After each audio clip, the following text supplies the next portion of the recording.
Kevin Hart and the American Cancer Society have teamed up for this one-night event, Laughs for Life. The night will be packed full of funny jokes from Kevin Hart's stand-up performance and also will double as a cancer screening and informational event hosted by the American Cancer Society. This event will be taped for a DVD special, and 50% of the DVD sales proceeds will be donated to the American Cancer Society to continue the fight against cancer. During the event, Kevin Hart merchandise will also be on sale. Throughout the day, a camera crew will follow Kevin until his performance. This footage will be used for bonus material for the DVD. The event will be held on June 23, 2012, and will begin at 4 p.m. with the free information and cancer screening from the American Cancer Society. Kevin will be set to give you the laugh of your life at 9 p.m. We chose this date because it's the night before National Cancer Survivors Day and felt that it would be a great tie-in for this one-time event. Kevin Hart has been a thriving comedian for a while now. Though he's fairly new to the masses, the 32-year-old has already scored several Comedy Central specials and hosted major events like the 2011 BET Awards. Most recently, he won MVP in the 2012 Celebrity All-Star Game. Over the past 3 years, Kevin has released 3 stand-up DVDs. In 2009, I'm a Grown Little Man. 2010, Seriously Funny. And 2011, Laugh at My Pain. All 3 DVDs had great success and received great ratings. I feel that Kevin Hart is the perfect candidate for the show because he has mastered the craft of funny and could easily pack out the house the night of the event. Another great point that made Kevin a perfect artist for this event is that he's a breath of fresh air when it comes to comedy since his career has recently picked up momentum. Kevin himself has dealt with cancer and has lost a mother with the battle, so this is why he decided to donate 50% of the DVD sales proceeds to the American Cancer Society and also allow them to do cancer screenings and pass out information before the show. The event will be held at Radio City Music Hall in New York City on the Great Stage. The Great Stage at Radio City Music Hall holds over 6,000 guests and is equipped with state-of-the-art technology and the world's largest flown HD TV LED screen. I think that the Radio City Music Hall would be the perfect venue for a one-night special of this caliber.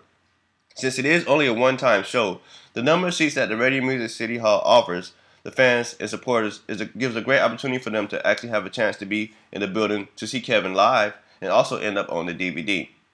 The HD TV LED screens will also play a great role for Kevin's performance in giving the guests with seats farther back a better view of Kevin's hilarious performance. The Great Stage also has other closed-off rooms that would be perfect for the cancer and informational screening before the show. Now we will take a look at the day of show schedule. At 8 a.m., Kevin will arrive at JFK Airport in New York City where he will be picked up by a driver and taken to the hotel to check in. Starting at 9:30, Kevin will arrive at Power 105.1 FM, which is the first of 3 radio stations for a short promotional run for the show. At 10:30, Kevin will arrive at Hot 97 FM radio station to interview and promote the Laugh for Life event. 11:30, Kevin will arrive at 93.7 WBLK FM to interview and promote for the Laugh for Life event. At 1:30, Kevin will arrive back in the hotel room for a 3.5-hour break for lunch and rest to prepare for the show. At 5 p.m., Kevin and camera crew will make a surprise visit to the American Cancer Society screening and information session that is being held before his performance in a separate room located in the Radio City Music Hall. Kevin will get a cancer screen and also mingle with the fans. At 7 p.m., Kevin will arrive in the green room for dinner and wardrobe. 8 p.m., Kevin will arrive with the camera crew at the Great Stage for a walkthrough and sound and lights check as requested on his rider. 9 p.m., Kevin will begin his stand-up performance for the Laugh for Life event. And finally, at 12 p.m., Kevin will be arriving back to his hotel for rest and safe return to the next day. After reviewing Kevin Hart's rider, I noticed that he only asked for the necessities. This is very important because the artist's rider could be very detailed and demanding. They can range from meals to Learjets. Luckily for me, Kevin only expects to have overnight accommodations in a non-smoking room, bottled water for his performance, 1 flat stool on stage, 1 meal, and Kevin's final request is to have sound check an hour before performance. These are all things that are easily attainable and should not be a problem to make Kevin feel comfortable while performing at the Laugh for Life event. Now we'll take a look at the budget for the event.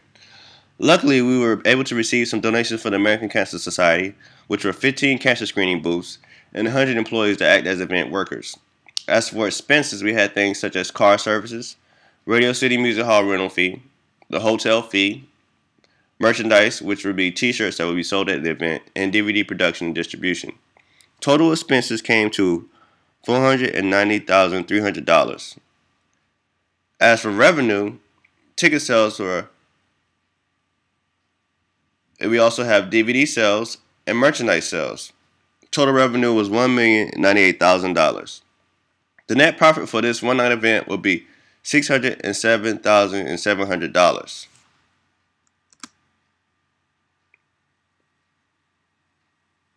One very important step in preparing for a one night event is analyzing risk and also being prepared for them. Since this is a one time show, we don't have much room for error. So, what I did was I made a risk analysis chart just to think about some things that could happen during the event and then plan ahead for them. One of those things was someone needing medical attention during the event, which is level low, and the way we would plan for this is have an EMT on site.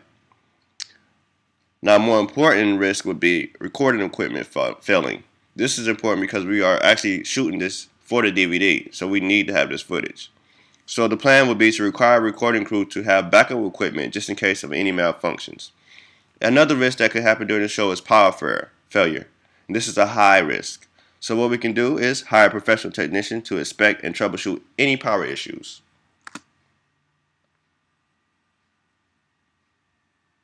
What I learned from this project is that a one-night only event like this takes proper planning and time to be sure it will run smoothly. There are a lot of factors that one must take into mind when trying to make a one-night event successful. I also learned about writers and the effects they can have on your budget if you're dealing with an extravagant artist. Doing this project also made me realize that you must always analyze risks and plan ahead when dealing with a major one-night event because you only have one shot, and if you mess it up, there's no going back. All in all, the project gave me a better sense of what it takes to make an event of this caliber happen from start to finish.